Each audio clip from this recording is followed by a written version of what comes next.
और 22 दिसंबर को यह संगठन बनता है, जैसा कि आप इतिहास बताते हैं। उस वक्त में क्या वाकई में राजपूत की स्थिति ऐसी थी कि चिंतन किया जाए? क्योंकि धन सिंह जी एलवी की उन्होंने, और वहीं आरएसएस के संपर्क में आए और कहते हैं आरएसएस से लंबे समय तक जुड़े भी रहे, और बाद में उन्होंने ये क्षत्रिय युवक संघ की अवधारणा बेसिक, ये तो कल मेरे से कोई पूछ रहे थे कि, और 22 दिसंबर को यह संगठन बनता है, जैसा कि आप इतिहास बताते हैं। उस वक्त में क्या वाकई में राजपूत की स्थिति ऐसी थी कि चिंतन किया जाए? क्षत्रिय संघ और आरएसएस में क्या फर्क है? और यहाँ तो सिया हिंदू की कोई बात ही नहीं होती। कोई दूसरा कर ले तो विरोधी हो गया, या वो तो आतंकी हो गया, ऐसी हालत हो रही है। ये थोड़ा फर्क महसूस होता है, क्योंकि आरएसएस भी एक ऐसा काम कर रहा है जिससे लोगों का अगर सुधार होता हो, राष्ट्र का सुधार होता है, बहुत अच्छी बात है, करना चाहिए। क्या हम खाली नहीं, हम आम मुसलमान के भी विरोध में नहीं है। हमारे साथ आप बराबर अन्याय कर रहे हो। पिछले 3 इलेक्शन लगातार देख लो, 33 थे, उसके 28 किए, 27 किए, 26 कर दिए और 25 कर दिए। राजपूतों को उन्होंने यह समझ लिया है कि राजपूतों ने तो ये निर्णय ले लिया है सामूहिक रूप से कि हमको तो बीजेपी के साथ रहना है। एज ए पॉलिटिशियन कैसे देखते हैं आप उनको? उसने ये कहा कि आप कौन होते हो? उन्होंने बताया नहीं, मैं यहाँ का एमपी हूँ। तो एमपी है, उसका हमारे पास प्रूफ क्या है? तो क्या तुम मुझे मुसलमान समझते हो क्योंकि मैं दाढ़ी रखता हूँ इसलिए? तो मैं तुमको कैसे दिखाऊं? बोलो, क्या मैं धोती खोल कर दिखाऊं कि मैं मुसलमान हूँ? क्या ये जहां तक विरोध का प्रश्न है, विरोध तो आज भी होता है। जी बिल्कुल, जो काम करेगा उसका विरोध होगा। और हमने एक बात उनसे जो सीखी वो ये थी कि जो विरोध हो रहा है उसको ध्यान से देखो। उस विरोध में अगर थोड़ी बहुत भी कोई ऐसी चीज है कि जो वाकई हमारी कमी है तो उसको दूर करो, और अगर ऐसा नहीं है तो सहन शक्ति बढ़ा रहे, उनका एहसान मानो। गीता और समाज सेवा और तन सिंह जी अजय सामाजिक शिक्षक कैसे देखते हैं आप? तो जिन्हें करते रहे कि काम तो इनसे लो, वोट इनसे लो, लेकिन इनको आगे मत बढ़ने दो। पॉलिटिकल पार्टीज ने भी ऐसा ध्यान रखा कि ये हमारे काम के हैं या नहीं है, काम के लिए है तो इनको पूछो मत। 1952 का जो पहला चुनाव हुआ उसमें 160 सीट थी राजस्थान की, जिसमें से 57 राजपूत थे। जी बिल्कुल, एक थी राजपूत के प्रति आम जनता का जो भाव था, उसके कारण वो जीते। लोकतंत्र में क्या राजपूत को अवसर ज्यादा मिले या उसके लिए अवसर कम हुए? क्या देखें? आपने एक बात कही कि राजा महाराजा और राजपूत, पूरी दुनिया के लोग ज्यादातर यही मानते हैं कि सारे राजपूत राजा ही थे, ये तो राज करते थे, इनको कहाँ जरूरत है। 1924 में पैदा हुए एक युवक जो कि 20-22 साल की उम्र में एक संगठन बनाते हैं, और वो संगठन अब 75, 76, 77 साल से चल रहा है। कि नए प्रदेश में जाएंगे, नई जगह बात करेंगे संघ की और तन सिंह जी की, तो अन्य लोग भी उससे जुड़ते जाएंगे। 10 या 11 तो राजा थे जी, और ये समझो एक एक राजा के पास 15-15, 20-20 जागीरदार होंगे जी। लेकिन बाकी राजपूत तो कॉमन था, बिल्कुल जैसे कॉमन दूसरी जातियां थी उसी तरह का था। मुश्किल हो जाती है कि हमने तो उनके अलावा कुछ सोचा ही नहीं। आपका एक स्पीच जबरदस्त वायरल हुआ था कि भाई घोड़ी से उतारने वाला जो था, तो क्या देखते हैं इस स्थिति को कि ये आरोप सिर्फ एक ही जाति पे लगता है या? लेकिन ईडब्ल्यू होता ही नहीं तो समीकरण करते काहे में? हाँ बिल्कुल सही। तो जो ईडब्ल्यू का आरक्षण दिया वो तो केंद्र सरकार, मोदी सरकार ने दिया, और वो हमारी जो डिमांड चल रही थी तरह तरह की जी, उनको भाई आर्थिक पिछड़ापन है जो इसको दूर करने के लिए हमको दो मानी उन्होंने। रिप्रेजेंटेशन की बात आती है, प्रताप फाउंडेशन के आप संयोजक है, आपने एक पत्र भी लिखा कि रिप्रेजेंटेशन जिस लेवल का दिया जाना चाहिए वो नहीं मिल रहा है। मिल नहीं रहा है जी, वो मिल नहीं रहा है, इसलिए आम राजपूत में असंतोष है। प्रताप फाउंडेशन क्षत्रिय संघ का एक संगठन है, आनुषंगिक संगठन। क्या उसका मतलब आप देखते हैं 20 साल हो गए उस संगठन को, शायद 2004 में बना था या 3 में। क्या उसकी यात्रा को देखते हैं आगे के क्या प्लान है पॉलिटिक्स? ये 2024 में लोकसभा का चुनाव है, तो क्या कोई एक ऐसा हिडन एजेंडा? और अपने आप को सुधारना है। हम दबाव बनाकर हम पॉलिटिक्स में आगे नहीं जाना चाहते।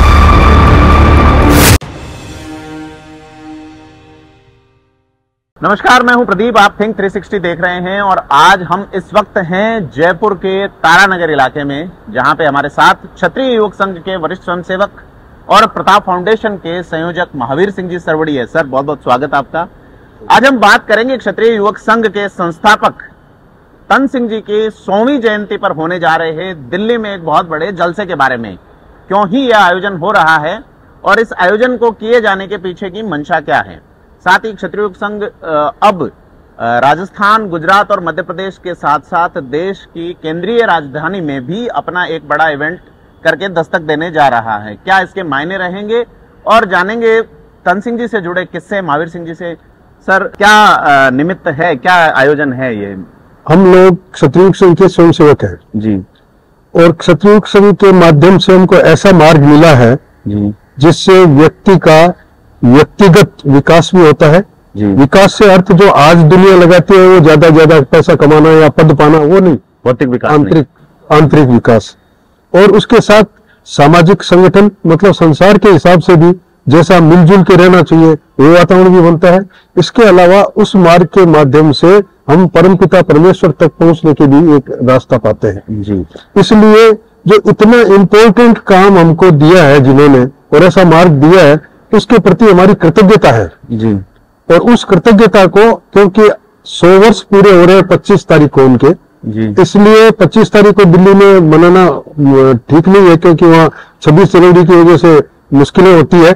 इसलिए 28 तारीख को हम वो कार्यक्रम वहां मना रहे हैं, और 100वीं जयंती जो मना रहे हैं, जन्म शताब्दी वर्ष मना रहे हैं, वो हमारी कृतज्ञता है विशुद्ध रूप से। और उसके माध्यम से ये भी इच्छा रहती है कि नए प्रदेश में जाएंगे, नई जगह बात करेंगे संघ की और तन सिंह जी की, तो अन्य लोग भी उससे जुड़ते जाएंगे। मतलब संस्थापक के प्रति कृतज्ञता है, एक ऐसा मार्ग जो व्यक्ति से समाज और समाज से परमात्मा की ओर जाने की ओर, जैसे पश्चिमी विचारक भी कहते हैं कि समाज का निर्माण इसलिए हुआ कि एक व्यक्ति का मानसिक, आध्यात्मिक और फिर पारलौकिक विकास हो सके। तो कैसे 1924 में पैदा हुए एक युवक जो कि 20-22 साल की उम्र में एक संगठन बनाते हैं, और वो संगठन अब 75, 76, 77 साल से चल रहा है। तो बहुत कम संगठन हैं ऐसे जो इतना लंबा चल पाते हैं। देखो, संगठन लंबा चल रहा है, इसका मतलब संगठन के पीछे तपस्या है जी। तपस्या में जैसे ही क्षीणता होगी संगठन कमजोर हो जाएगा, और वो जो तपस्या है वो मुख्य रूप से तो तन सिंह जी की है जी। संसार में उस समय के समय को देखिए आप, आजादी होने वाली थी, राजपूत समाज का कोई पता नहीं था कि क्या स्थिति आएगी। राजाओं का भी दिख रहा था साफ कि क्योंकि ये स्वतंत्रता आंदोलन में सीधा भाग नहीं ले रहे हैं कुछ एक को छोड़कर, इसलिए इनका भी क्या होगा कुछ पता नहीं। ऐसी स्थिति में समाज के बारे में चिंतन करना और उसके लिए कुछ प्रयास करना, ये उनके दिमाग की उपज थी।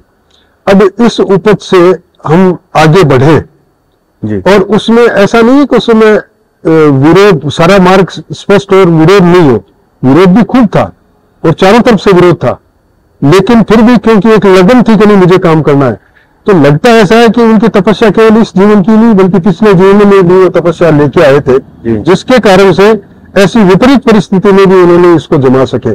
और विपरीत परिस्थिति में भी लोगों के साथ जोड़ते रहे, तो धीरे धीरे इसका विस्तार होता रहा, और उस विस्तार के माध्यम से जो आए लोग, उन लोगों ने भी उनका अनुकरण करके उनकी बताई शिक्षा पे, उनके बताए निर्देश के कारण धीरे धीरे अपने अंदर सुधार को महसूस किया। जी, आप विरोध वाली बात बता रहे हैं, जैसे कल कार्ल मार्क्स का द्वंद्वात्मक भौतिकवाद है जिसमें कहते हैं विरोध अस्तित्व का आधार है। तो विरोध इसी चीज का होता है जिसका अस्तित्व है, भी रात है तो सूर्य है, सूर्य का तभी अस्तित्व है। आपने एक बात कही कि राजा, महाराजा और राजपूत, पूरी दुनिया के लोग ज्यादातर यही मानते हैं कि सारे राजपूत राजा ही थे, तो ये तो राज करते थे, इनको कहाँ जरूरत है। और 22 दिसंबर को यह संगठन बनता है, जैसा कि आप इतिहास बताते हैं। उस वक्त में क्या वाकई में राजपूत की स्थिति ऐसी थी कि चिंतन किया जाए? बिल्कुल ऐसी ही थी, क्योंकि राजा, जैसे अब राजस्थान को देखें अपन, 10 या 11 तो राजा थे जी। और ये समझो एक एक राजा के पास 15-15, 20-20 जागीरदार होंगे जी। लेकिन बाकी राजपूत तो कॉमन था, बिल्कुल जैसे कॉमन दूसरी जातियां थी उसी तरह का था, और उससे विपरीत परिस्थिति में ही जी रहा था वो। उसको कोई ऐसा नहीं था कि उसके पीछे कोई साधन हो या कोई इस तरह की उनके सुविधाएं हो। तो वो चिंताजनक स्थिति इसलिए थी कि उसके साथ साथ कहाँ राजपूत समाज का जो इतिहास था इतना उज्जवल, जिसमें अनेकों महापुरुष जन्मे हैं, अनेकों अवतार भी हुए हैं राजपूत जाति में ही, और उस क्षत्रिय वर्ण के लोग आज अपना कर्तव्य भूलकर धीरे धीरे चुपचाप बैठे हैं। ये एक वास्तव में चिंतन का विषय था, और वो जो चिंता पैदा हुई, उस चिंता के कारण के उनको वापस अपने कर्तव्य की याद दिलाना चाहिए, कर्तव्य अधिकार आना चाहिए, तब जाके ये काम कर पाएंगे। तो इसलिए ये सब शुरू हुआ। तो जैसे लोकतंत्र आया लोकतंत्र में क्या राजपूत को अवसर ज्यादा मिले या उसके लिए अवसर कम हुए, क्या देखते हैं? देखो, लोकतंत्र तो ऐसी व्यवस्था है जिसमें जो जितना सजग होगा जी, और सजग होकर जिस तरह का लोकतंत्र की व्यवस्था को देख के प्रयास करेगा उसको सफलता मिलेगी। राजपूत समाज अपने आप में इतना संतोषी बन के बैठ गया था कि अगर दाल रोटी मिल रही है तो मैं तो इसी में खुश हूं, अगर मेरे पास कोई सुविधा नहीं है तो कोई बात नहीं, ऐसी स्थिति थी। इसलिए लोकतंत्र में वो कोई आगे बढ़ने की उसने एज ए समाज कभी प्रयास नहीं किया। हालांकि 1952 का जो पहला चुनाव हुआ उसमें 160 सीट थी राजस्थान की, जिसमें से 57 राजपूत थे। जी बिल्कुल। एक थी राजपूत के प्रति आम जनता का जो भाव था उसके कारण वो जीते। लेकिन पूरी पब्लिक को अगर देखा जाए, राजपूत पब्लिक को, तो उसमें ऐसी न तो इच्छा थी और न लोकतंत्र को अपनाने में वो खुश भी थे। वो तो उसी में थे कि कम से कम राजा तक बात पहुंच जाए तो हमारी बात मान ली जाती है, या हमारी कोई दुविधा होती है तो दूर कर दी जाती है, इसलिए वो खुश भी थे। लेकिन उनकी स्थिति ऐसी थी कि लोकतंत्र, सारी दुनिया में जिस तरह से लोकतंत्र आ रहा है या कम्युनिज्म आ रहा है, उसमें जब तक सजग होकर कार्य नहीं करेंगे तब तक समाज आगे नहीं बढ़ सकता। इस चिंता के कारण उनको ये सब आम और खास राजपूत या आम और खास व्यक्ति, चाहे वो किसी भी व्यक्ति जाति से हो, उसको अवसर मिले, और कई लोगों ने बुलाया भी उसको। बिल्कुल। कैसे देखते हैं आप इसको? ऐसा है कि जिन लोगों ने इस अवसर को बुलाया उन्हें वो आगे बढ़े, लेकिन राजपूत समाज के साथ तो इस तरह की बात आ रही है कि जिन लोगों को अवसर मिला था प्रारंभ में, उन्होंने भी कभी ये नहीं सोचा कि उनको सामाजिक दृष्टिकोण से इस बात को आगे और बढ़ाना है।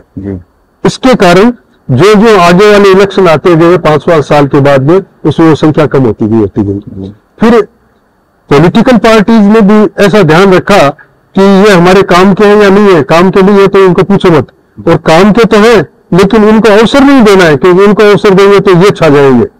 इनके प्रति आम जनता का जो भाव है, इनके प्रति जो श्रद्धा है, वो श्रद्धा उनको पीछे छोड़ देगी, इनको आगे ले पार्टियों से बड़ी हो जाएगी, पार्टियों से बड़ी हो जाएगी। जी जी। इस कारण से वो धीरे धीरे करते रहे कि काम तो इनसे लो, वोट इनसे लो, लेकिन इनको आगे मत बढ़ने दो। आप तन सिंह जी के कितने संपर्क में रहे हैं व्यक्तिगत? मैं तन सिंह जी के संपर्क में काफी रहा। 79 में उनकी डेथ हुई थी जी। और मैं सबसे पहले सांसद थे तन सिंह जी? तन सिंह जी सांसद थे जी। मतलब चुनाव होने वाला था, सांसद थे और नया चुनाव, 80 वाला चुनाव होने वाला, करण सिंह की सरकार जा रही थी, वो जा रही थी सरकार जी। तो 79 तक तन सिंह जी के साथ रहा। कब से? 1954 में मैंने सबसे पहले देखा उनको। क्या उम्र थी आपकी? उस समय मैं 4th क्लास में पढ़ता था। अच्छा। और 12 साल का था मैं जी। और उस समय देखा था, लेकिन उस समय केवल देखा, कुछ वो उनके कार्यक्रम में सम्मिलित हो रहा था, तो हॉस्टल में झुंझुनू में कार्यक्रम था, उसमें सम्मिलित हुए। लेकिन वो क्योंकि मैं मेरे बड़े भाई साहब के साथ उसमें गया था, तो सब बैठे थे, वैसे हम भी बैठे थे। बाकी मैं तो मुझे ये पता क्या बोला गया क्या नहीं बोला गया, पर इनको देखा जरूर था। तन सिंह जी का उसके नेक्स्ट ईयर में बीकानेर पढ़ने गया। तन सिंह जी उस समय प्रतिपक्ष नेता थे, आपने जब देखा, या एमएलए थे? हाँ, एमएलए तो थे जी, एमएलए थे, लेकिन प्रतिपक्ष नेता भी थे जी जी। तो जब मैंने अगले साल 55 में, 54 के एंड में मैं जब बीकानेर गया पढ़ने के लिए, तब वहां भी देखा ये कार्यक्रम चल रहा था। यहाँ झुंझुनू में भी वो शाखा लगना और ये सब देखा था, और वहां भी देखा ये कार्यक्रम चल रहा है, तब मेरा मन लग गया। और उसके बाद तो लगातार उनके संपर्क में रहा। तो 54 से आप लगातार 60-70 साल हो गए? 79 तक, 54 से 79 तक। 79 तक मतलब आप रहे उनके संपर्क में 25 साल तक। कैसा रहा? कोई व्यक्तिगत अनुभव या कोई ऐसा? कैसा रहा, मैं तो सोचने को इतनी मुश्किल हो जाती है कि हमने तो उनके अलावा कुछ सोचा ही नहीं। अगर मार्गदर्शक है तो वो है। हम संघ में जाते हैं, लेकिन संघ में भी हमको क्या करना है बताया तो उन्होंने बताया, और जो बताया गया उसको किस ढंग से करना है ये भी उन्होंने ही बताया।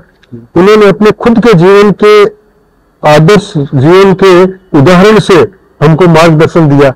इसलिए उनके बारे में अब ये सोचें कि क्या हुआ है कुछ पता नहीं, ये है कि बस हमारे लिए तो वही थे जो कुछ है, उसको चाहे भगवान का रूप समझो, गुरु का रूप समझो, या ये समझो कि जो हमको आगे बढ़ाने में लगातार लगे रहे। शिक्षक मान तन सिंह जी को एज ए सामाजिक शिक्षक आप कैसे देख सकते हैं? उन्होंने गीता और समाज सेवा नाम की एक अच्छी पुस्तक लिखी। गीता की टिप्पणियां या तो महंतों ने, संतों ने लिखी है, या बहुत कम लोग, जिसमें बाल गंगाधर तिलक का तिलक रहस्य है, स्वामी राम सुखदास जी की गीता प्रबोधिनी है, या साधक संजीवनी है, या अपन देखें स्वामी विवेकानंद जी की यथार्थ गीता है, जिस मार्ग पे आजकल क्षत्रिय योग संघ है। गीता और समाज सेवा और तन सिंह जी एज ए सामाजिक शिक्षक कैसे देखते हैं आप? तन सिंह जी ने जो काम किया वो सामाजिक शिक्षा के लिए ही है, तो सामाजिक शिक्षक तो थे वो। गीता और समाज सेवा जो उन्होंने लिखी है वो अपने अनुभवों के आधार पर लिखी है। गीता उन्होंने पढ़ी अपने स्टूडेंट लाइफ में, उससे थोड़े बहुत प्रभावित तो पहले ही हो गए थे, लेकिन जब काम शुरू किया तब जो देखा कि काम में तकलीफें आ रही है तो करना चाहिए नहीं करना चाहिए, तब वो गीता याद आई कि कर्मण्येव अधिकारस्ते मा फलेषु कदाचन, कर्म करना मेरा अधिकार है, बल्कि चिंता मैं क्यों करूं, मैं चिंता क्यों करूं, कल देने वाला देगा। और तब उनको ये भी अनुभव हुआ कि जो भी विरोध आया उससे मैं कुछ न कुछ सीख रहा हूं। इसका मतलब गीता का मार्ग जो है वो सही मार्ग है हमारे लिए। तो जो कर्मयोग का मार्ग है वो गीता के माध्यम से लेकर उन्होंने क्षत्रिय में लागू किया।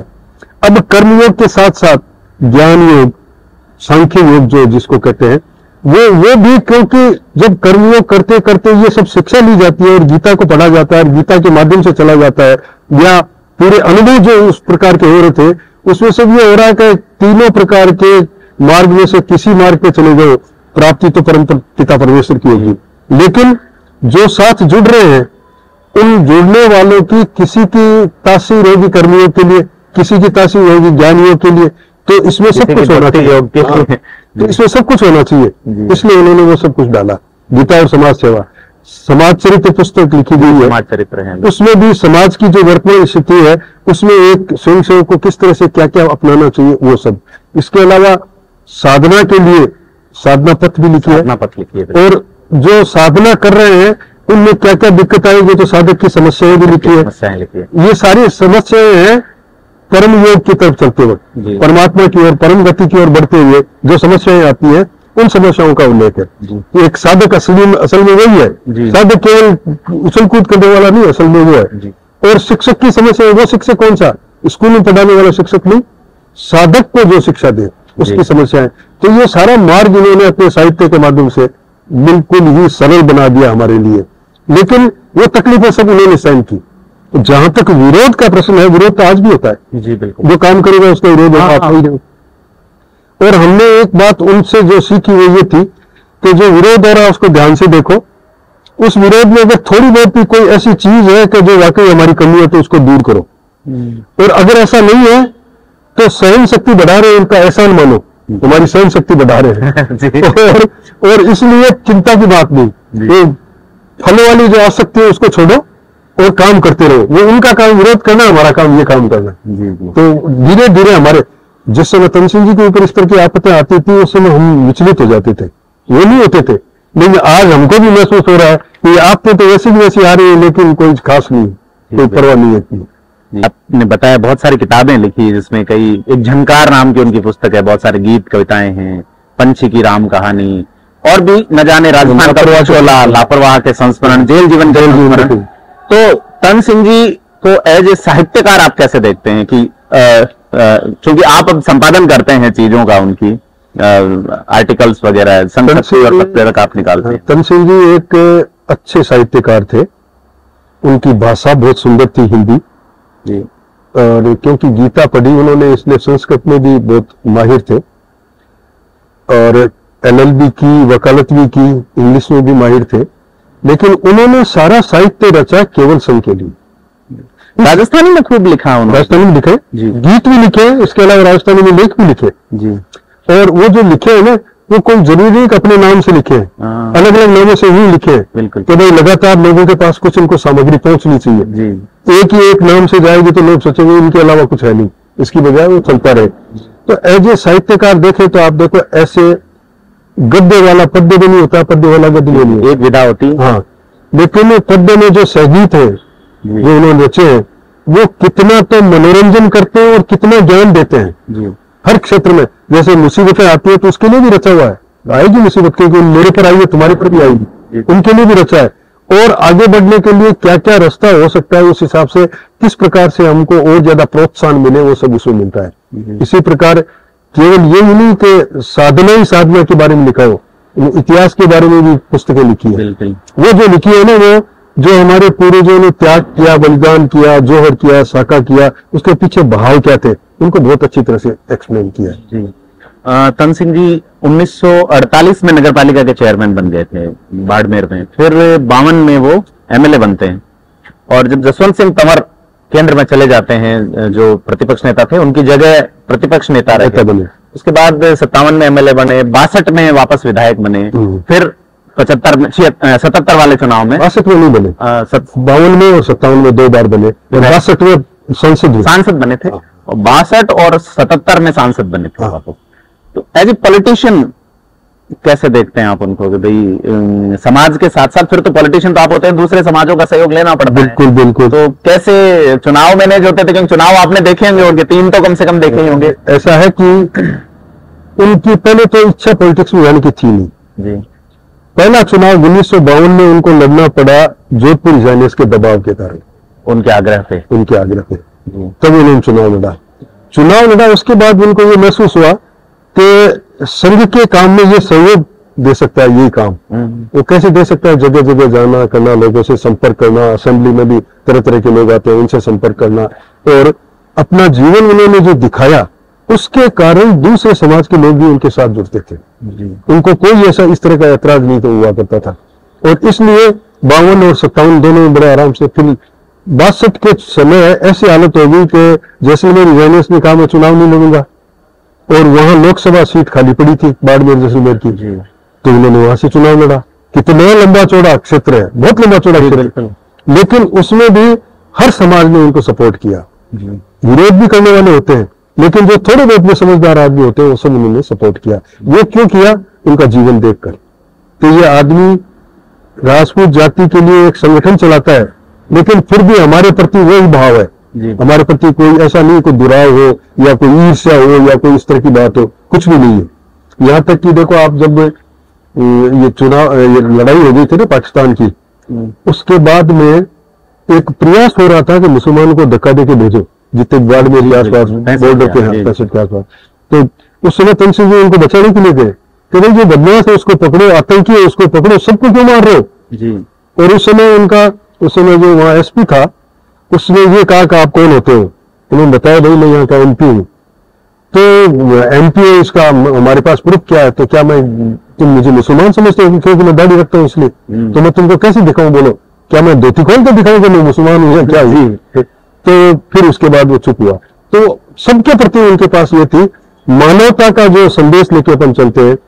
कल मेरे से कोई पूछ रहे थे कि सचिव सिंह और आरएसएस में क्या फर्क है? हाँ, एक ये सवाल आता है कि क्योंकि धन सिंह जी एलवी की उन्होंने, और वहीं आरएसएस के संपर्क में आए, और कहते हैं आरएसएस से वो लंबे समय तक जुड़े भी रहे, और बाद में उन्होंने ये क्षत्रिय लोक संघ की अवधारणा बेसिक, ये तो क्या डिफरेंस है क्षत्रिय लोक संघ? ये तो एक्चुअली आरएसएस वाले कहते हैं कि वो जुड़े रहे, एक्चुअली वो जुड़े कभी नहीं जी। क्या हुआ था, नागपुर पढ़ रहे थे तब ये सतीश चंद्र अग्रवाल वगैरह ये भी सब वही पढ़ रहे थे जी।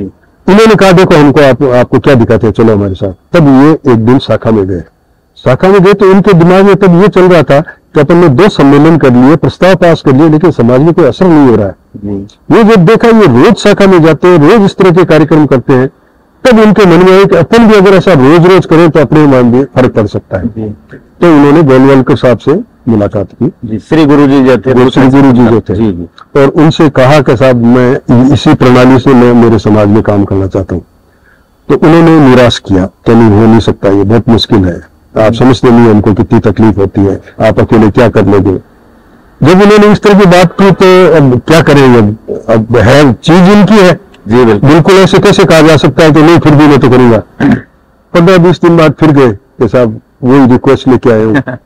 उन्होंने फिर ऐसा ही किया, फिर महीने भर बाद गए तो उन्होंने कहा अब आप पीछा दूर छोड़ रहे हो और आप आ रहे हो बराबर, तो थोड़ी बहुत लगन होगी, लेकिन थोड़ी देर थक जाओगे, जाओ कर लो। ऐसा करके वो आए। तो फिर उन्होंने उस समय की जो अपनी कार्यकारिणी थी पुरानी, जो सभाएं करना वो करना, उन कार्यकारिणी के सदस्यों को कहा कि आप जयपुर आओ, सब मैं आ रहा हूं। और 21 दिसंबर को मंसेसर हाउस में मीटिंग की कार्यकारिणी की, उसमें ये सारी बात रखी। तो सबने कहा देखो भाई, मैं तो उनको देखा क्या करते हैं, कैसे करते हैं, उसका क्या असर होता है वो भी हमने नहीं देखा। आप देख रहे हो और आप देखा है आपने, और आपको ऐसा विश्वास है कि इससे अपने असर होगा तो करो जरूर, कोई हम साथ है, हमारे क्या है, उसमें कोई ऐतराज का प्रश्न ही नहीं है। तो उस दिन डिसीजन हुआ और अगले दिन 22 तक ये डिस्कशन चलता रहा। अगले दिन 22 तारीख को फिर डिसीजन ले लिया फाइनल कि अब इनको इस कार्य प्रणाली से करना है। और 25 तारीख से पहला शिविर तय कर लिया, राजपूत हॉस्टल में शिविर हुआ। और उस शिविर में जो लोग आए और जिनका वो जो वातावरण रहा उनका उससे कम से और प्रभावित हुए, इसलिए फिर धीरे धीरे तो ये जो फर्क की बात कर रहे हैं ना, उसमें हालांकि उस समय उन्होंने कोई फर्क की बात ही नहीं की, तो उस समय तो उनकी चिंता समाज की थी, और मैं कोई कभी ये इस तरह का डिस्कशन नहीं होता कि भाई इनमें फर्क क्या है, क्योंकि आरएसएस भी एक ऐसा काम कर रहा है जिससे लोगों का अगर सुधार होता हो, राष्ट्र का सुधार होता है, बहुत अच्छी बात है, करना चाहिए। जी जी। लेकिन कल किसी ने मेरे से पूछा कि क्या फर्क है, तो जो फर्क महसूस हो रहा है अभी आज की तारीख में, क्षत्रिय हमेशा प्राणी मात्र के लिए जिया है जी, पशुओं के लिए भी जान दी है, दूसरी जातियों के लिए भी जान दी है, सब कुछ किया है, और यहां तो सिवाय हिंदू की कोई बात ही नहीं होती, कोई दूसरा कर ले तो विरोधी हो गया, या वो तो आतंकी हो गया, ऐसी हालत हो रही है। ये थोड़ा फर्क महसूस होता है। हालांकि राष्ट्र के हिसाब से देखा जाए तो अच्छा काम कर रहे हैं, राष्ट्र के हित में जो होना चाहिए वो कर रहे हैं, इसलिए फौज भी जुड़ती जा रही है। तो जो मोटे रूप में दिख रहा है वो फर्क ये है कि हमारा जो दृष्टिकोण है वो तो वसुधैव कुटुंबकम की बात करते हैं हम तो, और यहाँ अपन एक जाति में इकट्ठे हो गए, ये फर्क आ रहा है। जी बिल्कुल।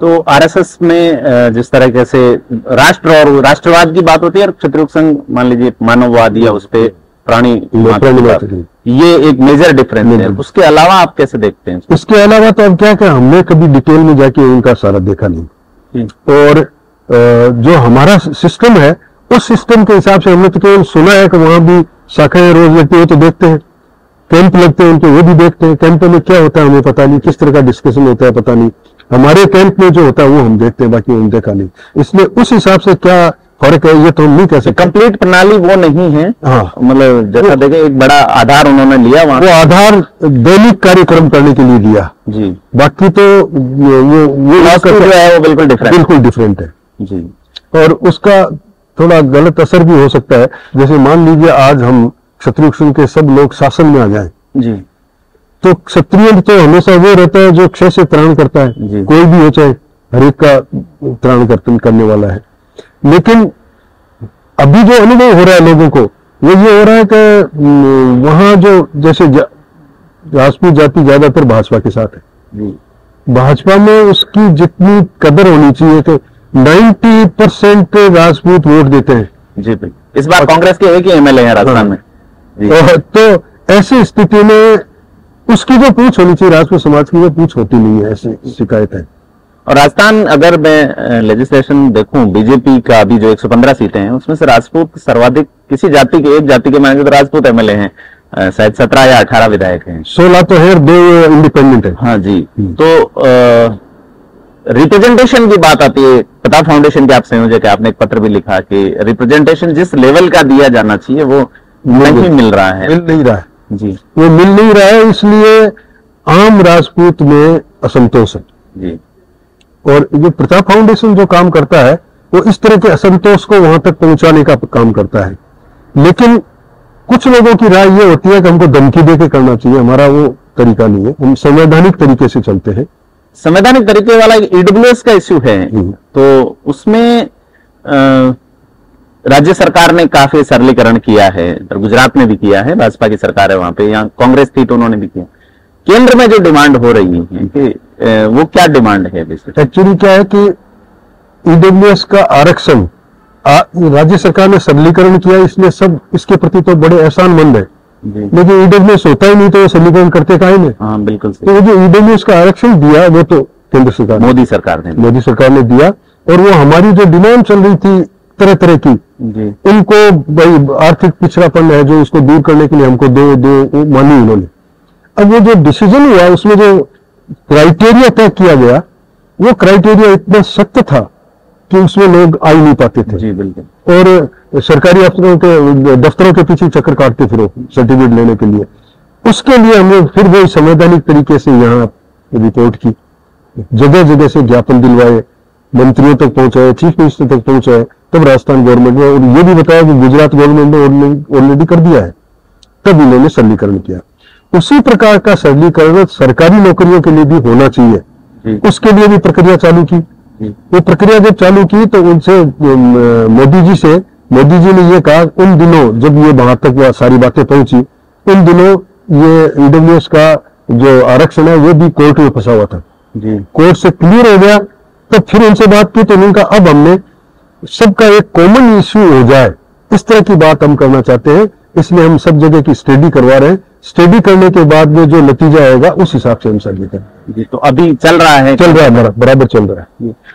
22 दिसंबर 2021 को जब हीरक जयंती का आयोजन हुआ, लाखों की भीड़ जयपुर में जुटी, आपका एक स्पीच जबरदस्त वायरल हुआ था कि भाई घोड़ी से उतारने वाला जो था, तो क्या देखते हैं इस स्थिति को कि ये आरोप सिर्फ एक ही जाति पे लगता है या ऐसा है?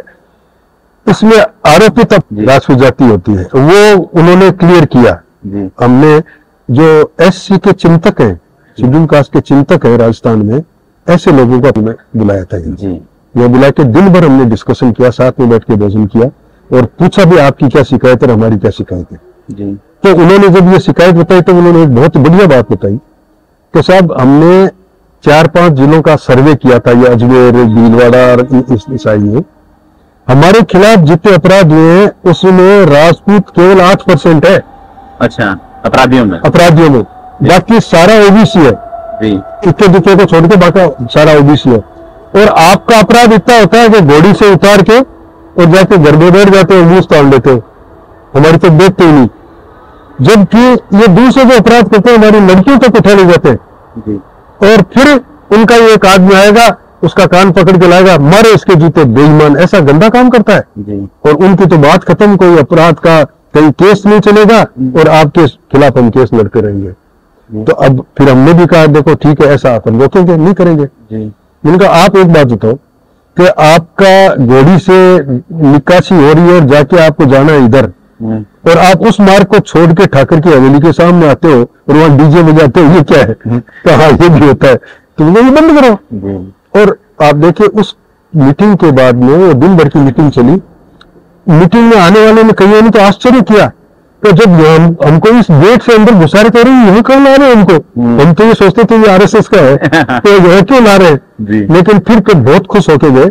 और उसके बाद में बाड़मेर में, जालोर में 3-4 केस ऐसे हुए जिसमें हमने दोनों ने मिलकर केस होने ही नहीं दिया। जी, बिल्कुल, वो ठीक हो रहा था। हालांकि फिर एक गड़बड़ हुई, वो जालोर वाला इश्यू, मटकी वाला। हाँ, मटकी वाला, जो बिल्कुल गलत था, लेकिन वो सब खड़े थे, तो अपने आदमी को पैसा दिलाने के लिए, नौकरी दिलाने के लिए जो चल रहा था उस हिसाब से हुआ। लेकिन राजपूत के, हालांकि उसमें चालान में मटकी का उल्लेख नहीं है, चालान पेश किया उसमें। मतलब क्षत्रिय जो है वो कभी भी किसी भी जाति के विरोध में नहीं उतरे, ये हम बराबर शिक्षित कर रहे हैं लोगों को, और हो रहे हैं लोग, ऐसा नहीं है। और मैं तो कहता हूँ, मैंने तो बचपन में देखा है, गांव में हम रहते थे, पढ़ते थे, ये इनके सबके एससी वाले सब स्टूडेंट्स जितने भी थे, वो हालांकि पढ़ने वाले तो कम थे, लेकिन खेलने कूदने में हम साथ खेलते थे। और वो बतलाते भी वैसे ही, दादा भाई आजा आजा। ये महिलाएं आती थी झाड़ू लगाने के लिए, उनकी महिलाएं, तो उससे छोटी उम्र की राजपूत जितनी भी औरतें होती थी वो उसके पगे लगती थी। ये मान सम्मान और प्रेम सब था। हाँ, ये जो छुआछूत वाला जो चल रहा था ये जरूर था, गंदगी थी, लेकिन ये धीरे धीरे जब शिक्षा आई तो अपने आप खत्म हो गई, ऐसी कोई बात ही नहीं है। जी बिल्कुल। ये आप जो बता रहे हैं कि एससी और एसटी के लोग यहाँ आए थे, कायम खानियों का सम्मेलन भी आपने किया था, मुस्लिम्स और क्षत्रिय संघ अब किस दिशा में जा रहा है? वो भी किया, और उनको ये समझाने की कोशिश की, देखो हम तो कायम खानी नहीं, हम आम मुसलमान के भी विरोध में नहीं है जी, हम मानव जाति को मानते हैं, लेकिन आप तो हमारे से कन्वर्ट होके हुए हो जी। फिर हम ये भी नहीं चाहते कि आप किस पॉलिटिकल पार्टी में जाओ और इसमें जाओ, आपके मन में जान हो, लेकिन गांव में कोई भी काम होता है उसमें हम साथ रहते हैं, तो मिलजुल के गांव के विकास के लिए प्रयास करना चाहिए, उसके लिए तैयार हो जाओ। उन लोगों ने भी अच्छा सपोर्ट किया, उन्होंने कहा बिल्कुल ऐसा करेंगे। प्रताप फाउंडेशन क्षत्रिय संघ का एक संगठन है, आनुषंगिक संगठन, क्या उसका मतलब आप देखते हैं 20 साल हो गए उस संगठन को, शायद 2004 में बना था, 3 में, क्या उसकी यात्रा को देखते हैं आगे के क्या प्लान है पॉलिटिकल? प्रताप फाउंडेशन का जो संगठन है उसको एक्चुअली किसी पॉलिटिकल पार्टी के आदमियों की प्रेरणा से हमने चालू किया जी। वो उनका प्रेरणा नहीं कहना चाहिए बल्कि उनकी रिक्वेस्ट कहनी चाहिए। उनका ये कहना था कि आपका संगठन चारों तरफ फैला हुआ है, लेकिन उसका लाभ हम पॉलिटिकल लोगों को नहीं मिल पाता। मिलता क्यों नहीं? आप लोग भी वोट देते हैं कि नहीं, एक तरफा नहीं देते, महिलाएं नहीं देती, ये जो उन्होंने को शिकायतें की, तो वो कोशिश करेंगे।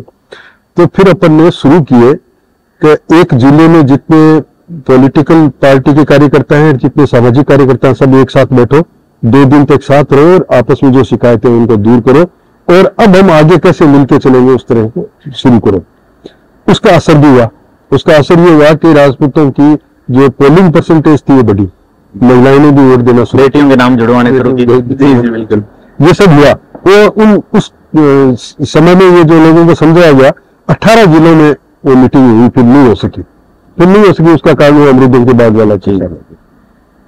तो अब क्षेत्रीय संघ के और कई अनुषंगिक संगठन बन गए, जैसे आपका प्रताप युवा शक्ति है, और अब फ्यूचर क्या प्लान है उसके? ऐसा है कि मुख्य रूप से क्षत्रिय संघ का जो उद्देश्य है वो तो संस्कार निर्माण का ही है जी। इसलिए हमारा सारा जो कंसंट्रेशन है वो तो इसी पे है, लेकिन क्योंकि समाज की अपेक्षाएं, संगठन बड़ा हो गया इसलिए समाज की अपेक्षाएं बढ़ गई है, इसलिए ये प्रताप फाउंडेशन थोड़ा पॉलिटिकल जागृति, इस तरह की दिक्कतें आ जाए उसको दूर करने के लिए छात्र प्रसार फाउंडेशन बनाया है कि जो शासन में बैठे हैं उनकी तरफ से कुछ गड़बड़ हो रही है तो उसके विरुद्ध किस तरह से अपने को मिलकर काम करना चाहिए। दूसरा, जो सीधे संघ के संपर्क में तो नहीं आ सके, लेकिन हमारे समाज के ही लोग जो इधर उधर पदाधिकारी हैं, पॉलिटिकल पार्टीज में और हैं, उन लोगों को भी मिलकर साथ बैठाएं ताकि ये कोई पार्टियों के आपस की खींचातानी को छोड़ के समाज के बारे में भी सोचना शुरू करें। इसी तरह प्रताप युवा शक्ति है, युवाओं के साथ संपर्क करो और उनको एक साथ बैठ के और सही लाइन पे चलाने का प्रयास करो, जो ये करते हैं। 100 साल पूरे हो रहे हैं आप संगठन के जो संस्थापक हैं उनके, और दिल्ली में एक बड़ी रैली 28 जनवरी को कर रहे हैं 12:15 बजे से, तो क्या अपील करेंगे आप इस मौके पे?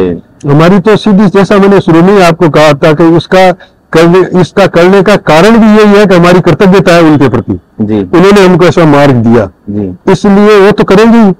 उसके अलावा कर्तव्यता प्रकट करने के लिए इस मार्ग देने से हमको क्या लाभ हुआ जी, और समाज को क्या लाभ हुआ, क्या हो सकता है, वो हम उस क्षेत्र में पहुंचाना चाहते हैं जिस क्षेत्र में अभी तक संघ गया नहीं जी। और जैसे गुजरात के लोग भी आएंगे, राजस्थान के लोग भी आएंगे, मध्य प्रदेश के लोग भी आएंगे, हरियाणा और पंजाब के लोग भी आएंगे, और मुख्य रूप से उत्तर प्रदेश के लोग भी आएंगे, और दिल्ली में तो सभी प्रदेशों के लोग रहते हैं, पूरे भारत का आप एक समागम करते हैं। उनके जो क्षत्रिय वर्ण के जो भी लोग हैं वो आए और समझे इस बात को कि चुपचाप बैठे रहने से काम नहीं पड़ेगी, इस बारे में भी आपको भी एक्टिव होना पड़ेगा।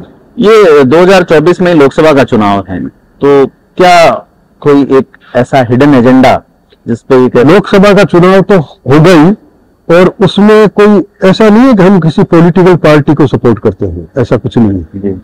हमारा तो सीधा से ये है कि जो आपको अच्छा लगे कैंडिडेट उसको वोट दो, भले किसी जाति से हो, वो चाहे किसी जाति का हो। कैंडिडेट अगर अच्छा है, जो सबके साथ मिलके चलता है, समाज का काम करता है, तो। और अगर कोई ऐसा है कि हमारे ही आदमी है लेकिन वो भी अगर बदमाशी करके या अपने निज स्वार्थ में लगा रहता है तो उसका साथ देने की जरूरत नहीं। इसलिए हमने जो विधानसभा के लिए जो बना रखा है वो तो ये बना रखा है कि जिस किसी जगह पर अकेला राजपूत है तो उसको देख लो वो आदमी ढंग का है, उसको सपोर्ट करो एक तरफा जी। जहां दोनों आमने सामने राजपूत हो तो उन दोनों में कौन सही है, हाँ बढ़िया कौन है, उसको सपोर्ट करो। पार्टी से कोई मतलब नहीं। जहां कोई राजपूत है ही नहीं, दूसरे ही है, तो उनमें भी देखो हमारे साथ ऊट बैठ करने वाला, हमारे प्रति द्वेष नहीं रखता, वो झूठी बातें नहीं फैलाता, ऐसा कौन आदमी है, उसको सपोर्ट करो। तो लोकसभा में क्योंकि इतने कैंडिडेट नहीं होते हैं, लेकिन लोकसभा में भी बात वही रहेगी, तो जो ढंग के आदमी उनको सपोर्ट करें। हरियाणा और राजस्थान में दोनों ही पार्टियां कई टाइम बहुत अच्छी संख्या में राजपूतों को टिकट देती थी, अब वो धीरे धीरे कम होती जा रही है। हरियाणा के तो विधानसभा चुनाव भी है, हरियाणा में दलित राजपूतों का एक अच्छा गठबंधन भी है, तो क्या सोचते हैं पॉलिटिकली, मैं प्रताप फाउंडेशन के संयोजक के नाते भी पार्टियां ऐसा क्यों कर रही हैं?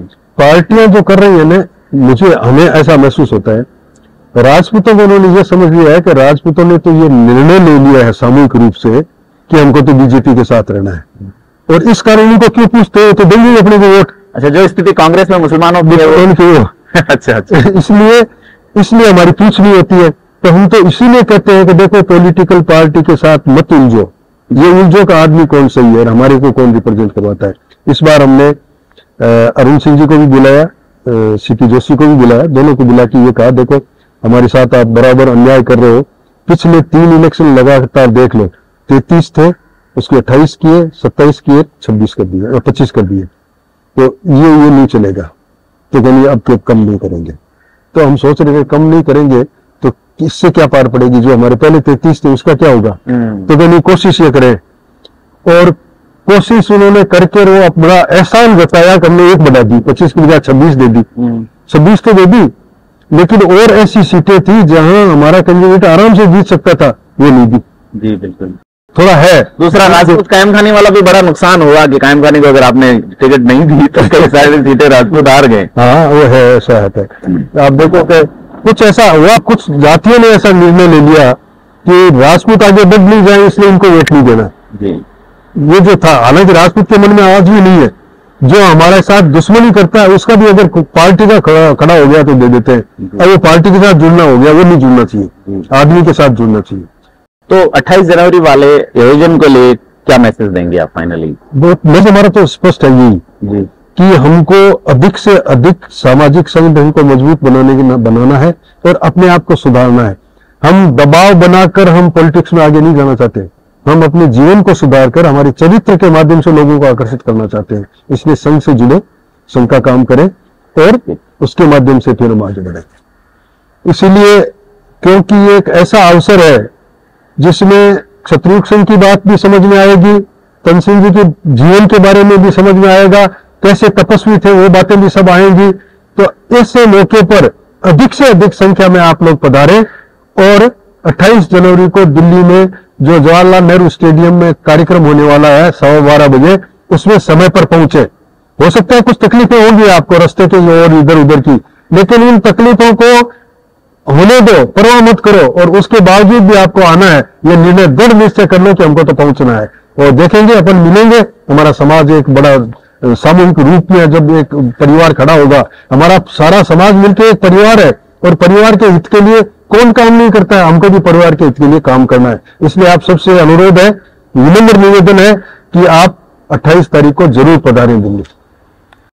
तो महावीर सिंह जी से लंबी बात हुई, क्षत्रिय युवक संघ के वरिष्ठ स्वयंसेवक तन सिंह जी के साथ ही रहे 25 साल तक, और एक विशद अनुभव आपको, चाहे वो व्यक्तिगत व्यक्ति निर्माण की बात हो, चाहे सामाजिक निर्माण की, या चाहे परमात्मा से जुड़ने के मार्ग की। महावीर सिंह जी बहुत बहुत धन्यवाद आपका। और आपसे राजनीतिक विषयों पे भी बात हुई, बात होती रहेगी, और आपसे अपील कि थिंक 360 को सब्सक्राइब करें, और आपको लगता है कि इस कार्यक्रम में जाके इस विचारधारा को देखना चाहिए तो जरूर 28 जनवरी को दिल्ली पहुंचें।